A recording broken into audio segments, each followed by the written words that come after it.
Estee Lauder is a brand ruiner. It ruins people's brands. Hello everybody, welcome back to my channel. Today, as you can see, I'm a little more zoomed out than normal. I already have my makeup done, and we are going to be doing something I have never done on my channel, but has been on my list of things to do for so long now, and it's something I'm like really passionate about, I guess I would say. I'm pretty passionate about this subject in particular. But I'm going to be doing my first ever like deep dive, and I'm going to be doing it on Estee Lauder companies, okay? There's a lot of drama, a lot of tea, a lot of shady shit that I feel like people, you're either really well informed or you have no idea. You literally know everything or absolutely nothing. Like it is absolutely insane. So if you want to see my like full deep dive on Estee Lauder companies and all the shady shit they've done, then sit back, relax, enjoy this video, and don't forget, like this video, subscribe below, and hit that notification bell.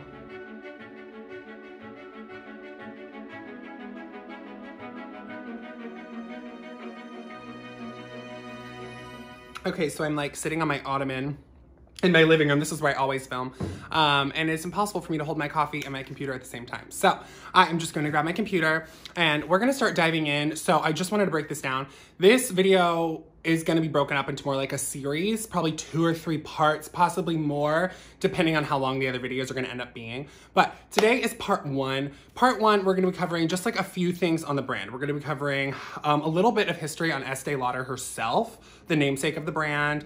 I'm gonna be doing a little bit of, we're gonna be diving into her personal life a little bit, the start of the company, the start of the career, and then diving into, I would say like the first successes of Estee Lauder as a company, and then we're gonna be seeing them through the transition into like the mega giant that they are. And then from there, I'll be splitting the rest of it up into other videos. So today I'm giving you a lot of backstory, a lot of history. We're kind of diving in, getting to know how this brand started, what their original intent was in the beauty industry, and where everything went wrong. So we're gonna get there, but for now, we are just gonna be focusing on the history, early life of Estee Lauder, and all of that nitty gritty. And then at the end of the video, I'm gonna be diving into why I don't like Estee Lauder companies and why I made this video to begin with. So let's just get started. Okay, so for the remainder of the video, when I say Estee Lauder, I'm talking about the person, and when I say ELC, I'm talking about Estee Lauder companies, just to help any confusion here, because when you're named after your own brand, it's really difficult to figure out who you're talking about. So Estee Lauder is the person, ELC is the company. Okay, so let's dive in, starting off with Estee Lauder herself. Her upbringing, she was born in Corona, Queens in New York City. She was the second child born to Rose Schatz and Max Mentzer. Her parents were Hungarian Jewish immigrants. And this is really strange, but when researching her, I found out that she claims to be claimed in her life, she's gone now. She claimed to be descent from European aristocracy. And then later on, so she claimed to be like half-ass, like royalty adjacent, super strange. But that was later discredited in a book, a biography called Estee Lauder Beyond the Magic by Lee Israel. He later like put in the book that she had forged letters written by celebrities. And then in her New York Times obituary, it observed that she was a New Yorker and not an aristocrat at all. So they straight up were like, bitch, don't try. So that was super strange. Just like from the beginning, she was already kind of like selling a fantasy. Like literally the beginning of her life, she was already like, no, I'm gonna be something else. I can sell this other story. So she's already showing signs that she's a little bit of a saleswoman here. Her favorite story to tell people was that she'd been brought up by her Viennese mother in fashionable Flushing, Long Island, in a sumptuous home with stables, a chauffeured car, and an Italian nurse. So she believed her story she was telling. That's the thing. If you believe the lie you're telling and you say it enough times, people will believe you. But in reality, her mother Rose immigrated from Hungary to the United States in 1898 with her 5 kids and her husband, Abraham Rosenthal. But in 1905, her mother actually got divorced and married Max Mentzer, a shopkeeper who had also immigrated to the United States in the 1890s. So when Estee Lauder, their daughter, was born in 1906, they wanted to name her ESTÄE. I'll put it on the screen. um, after her mother's favorite Hungarian aunt, but they decided in the last minute to name her Josephine instead, but they still called her Estee. As a child, it was like her nickname, and she always went by Estee, like her entire life, so she never went by Josephine. She graduated from Newton High School in Elmhurst, Queens, New York. So she was a New York girl, and most of her childhood was spent like trying to make ends meet. They were not wealthy. Despite what she tried to tell people, they were not a well-off family, and they really had to work for everything they had. So, like I said, they were a working class family. So her dad actually owned a hardware store her entire childhood. So she actually worked in the store with all of her siblings. And I feel like this is definitely where she learned a bit of a business mind, learned about sales, kind of got into the inner workings of how to run a business. And I feel like this definitely had to have sparked her passion for it at a really early age. But then as she grew older, so it doesn't say an age specifically, it just says as she grew older, her uncle's name was Dr. John Schatz.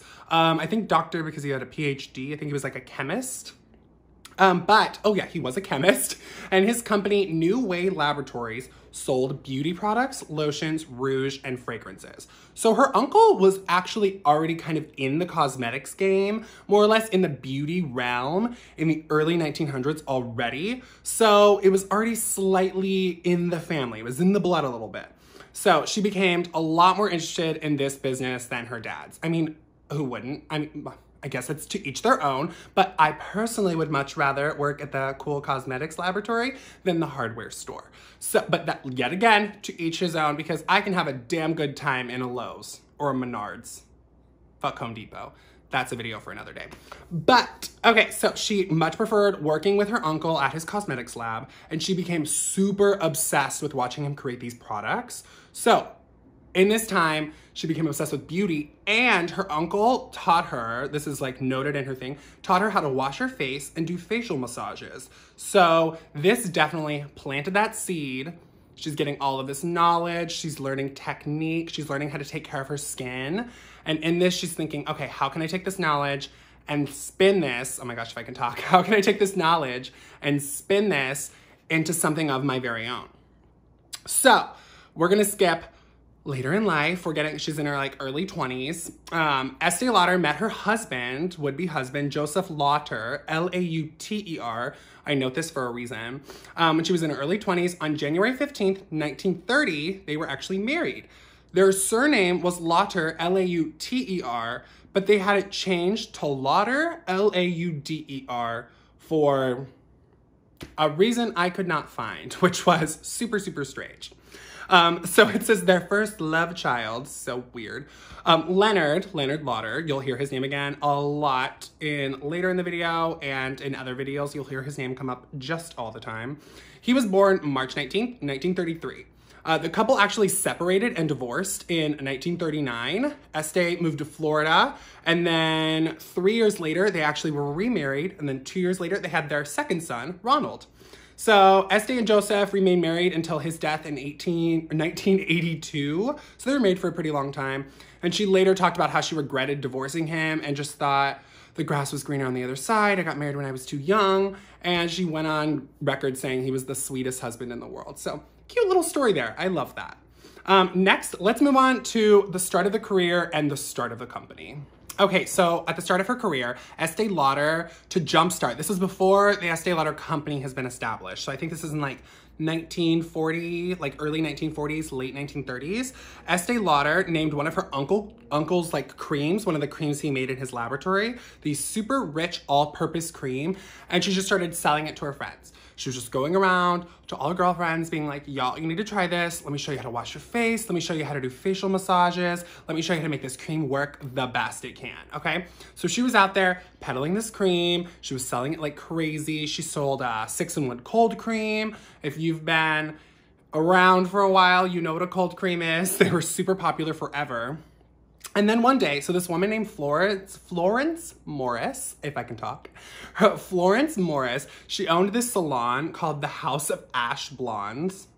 Hilarious. And she commented on her Estee Lauder's perfect skin. She was like, your skin is fierce, babe. Like, what are you using?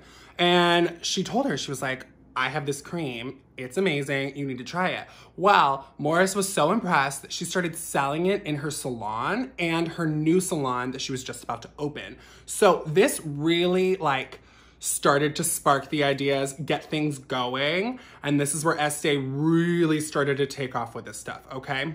So in 1946, Estee Lauder and her husband Joseph began producing cosmetics in New York City. So they only carried 4 products. It was a cleansing oil, a skin lotion, the super rich all-purpose cream, and what else? A cream pack. I don't know what that is. But those 4 products. And then 2 years later, in 1948, they established their first department store account with Saks Fifth Avenue in Manhattan. So this is all really, really pivotal, okay? So they're starting the company, and then within 2 years of starting this company, they're in Saks Fifth Avenue starting their counter. So this is like this is one of the biggest retailers of the time, if not the biggest retailer of the time.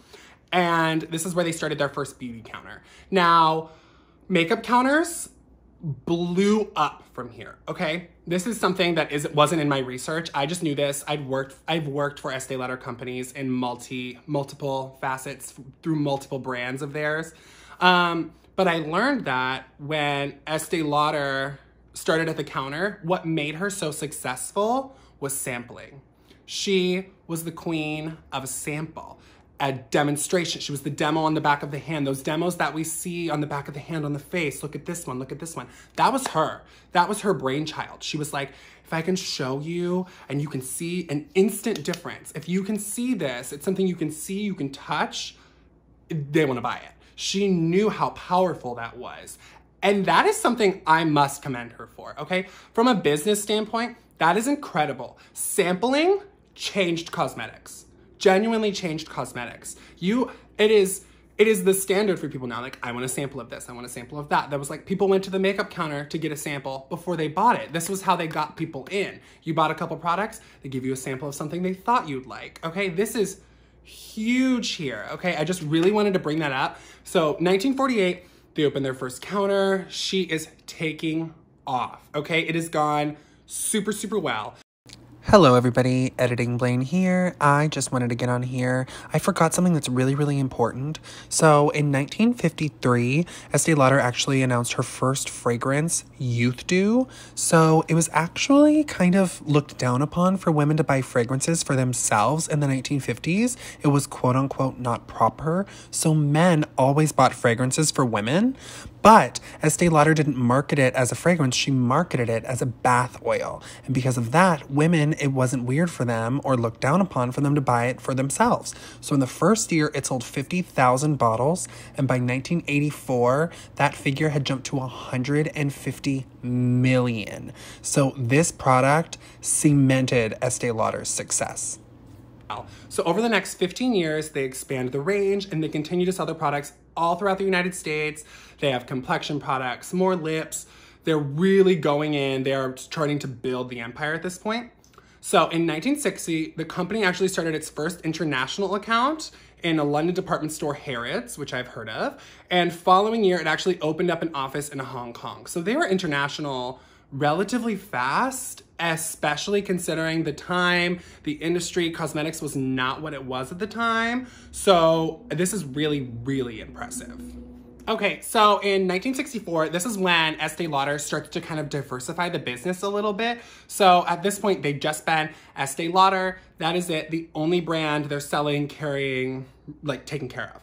So in 1964, they introduced Aramis. This is their line of fragrance and grooming products for men named after an exotic Turkish root originally used as an aphrodisiac. Wow, I didn't know that. Look at that, little history lesson there. And then in 1967, Estee Lauder herself was named one of the top 10 outstanding women in business in the United States by Business and Federal editors. I would say at this point in her career, that is deserved. She's built something huge, so fast, and it's absolutely insane, especially to be a woman, just fully saying like, fuck you men. Granted, she had her husband to help her, but she was still like firmly running that bullshit, okay? She was the queen. And she was like, you know what? Fuck these male-driven industries. I'm the bitch now. I'm the head bitch in charge. So obsessed with her for that. And then this is really big. So in 1968, the company expanded once again with the start of Clinique, a dermatologist-guided, allergy-tested, fragrance-free cosmetic brand. So Clinique is from what I can remember, what I would call the first clean beauty brand to kind of come into the business, okay?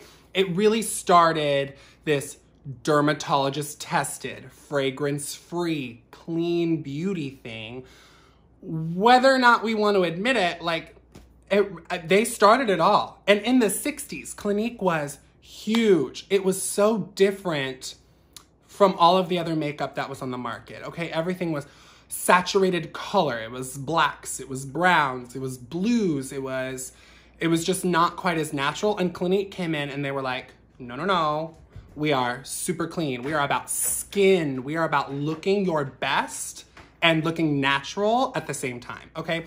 And they came in with this clinical side to it. It was no longer this like fun, just like laissez-faire makeup. It was, they wore lab coats. It was taken a little more seriously. They talked about ingredients a little more for the first time ever. So Clinique was, yet again, a huge game changer for the industry. It really switched things up. And then in, like, I think within 2 years of that, Estee Lauder was the first brand ever, period, to come up with a men's skincare line. Now, nowadays we roll our eyes because that's just like so stupid. Like skincare is skincare. It's so weird that we feel the need to market it towards men and women. Black packaging for men, pink for women, just like ridiculous. However, back in the day, men were not using skincare or like shaving lotion, stuff like that just like wasn't a thing. And she was the first one to like find a niche in that market. She was like, look, men need to take care of themselves. I can make these products approachable. I can use the same products, just repackage them, which is I'm sure what they were doing. And they were selling, it was working. She was the first one to really tackle a men's line and have it succeed. Okay, so over the next couple years, they start introducing a few more brands. Most notably, their brand they introduce is Origins, which is was at the time just a firmly skincare brand who was focused on ingredients that came from a natural origin. So they were another clean brand. They were really the first ones to step into this market. And I mean, they had the monopoly, if I can say the words, they had the monopoly on this for a long time. And so this is kind of where the good stuff stops for me. This is kind of where, if they would have stopped here, like if I paused it right here, Estee Lauder would go down as just like a badass female-started brand that grew huge and they're badass and incredible. Yeah, it definitely doesn't end that way.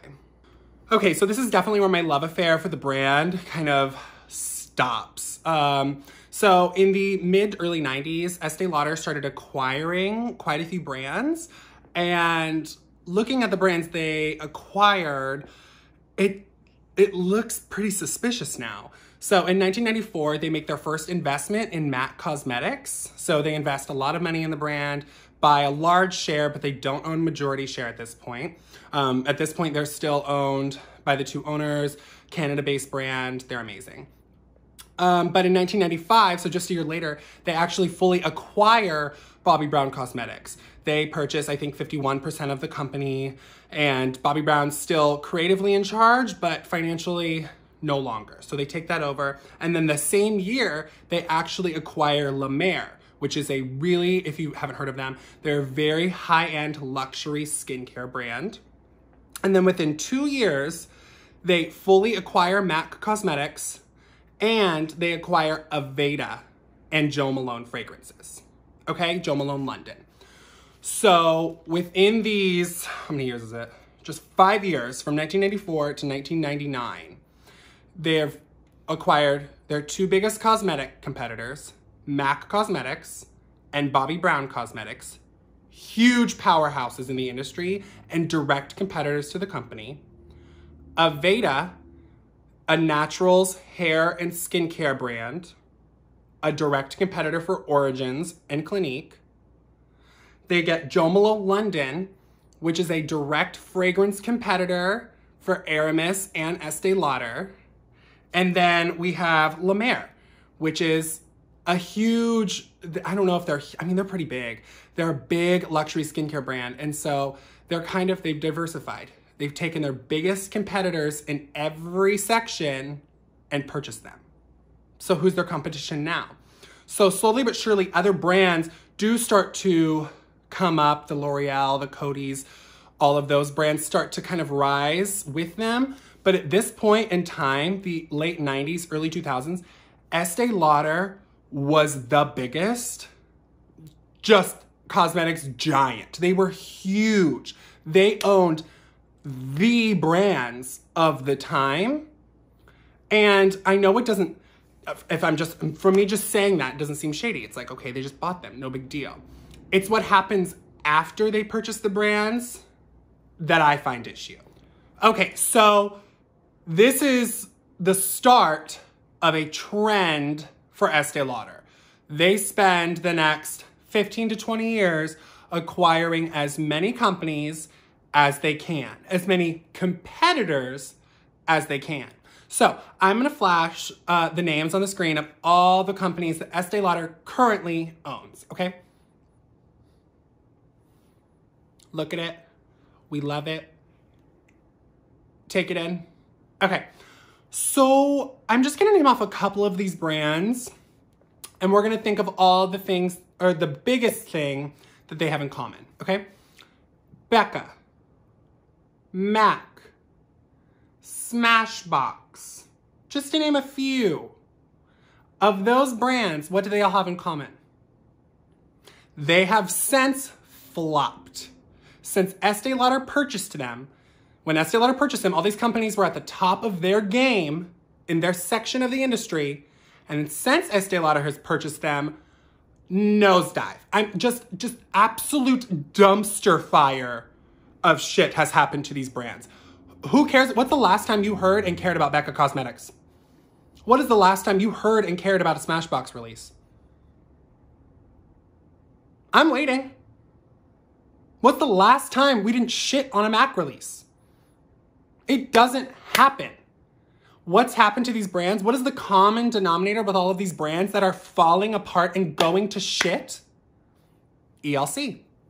The Estee Lauder companies have purchased these brands and stripped them. They destroy them. Okay, Too Faced Cosmetics, another perfect example. I worked for Too Faced Cosmetics up until March of this year, the beginning of the pandemic, okay? I'd freelanced for Too Faced for a little over a year, and then before that, I'd freelanced for Estee Lauder itself, the namesake brand, Clinique, multiple different facets, okay? When I first started working for Too Faced, it was a little different. I don't know, it was still kind of fun. And then over the last year that I worked with them, when Estee Lauder was really putting into their business practices, I literally saw a brand that was already not doing amazing just be obliterated, ruined. It was already questionable. Too Faced was already a brand that needed some severe help. And Estee Lauder just made them a joke. Made them a complete joke. Too Faced will never recover. Smashbox will never recover. These brands will not recover. MAC will not recover from what Estee Lauder has done. Estee Lauder is a brand ruiner. It ruins people's brands.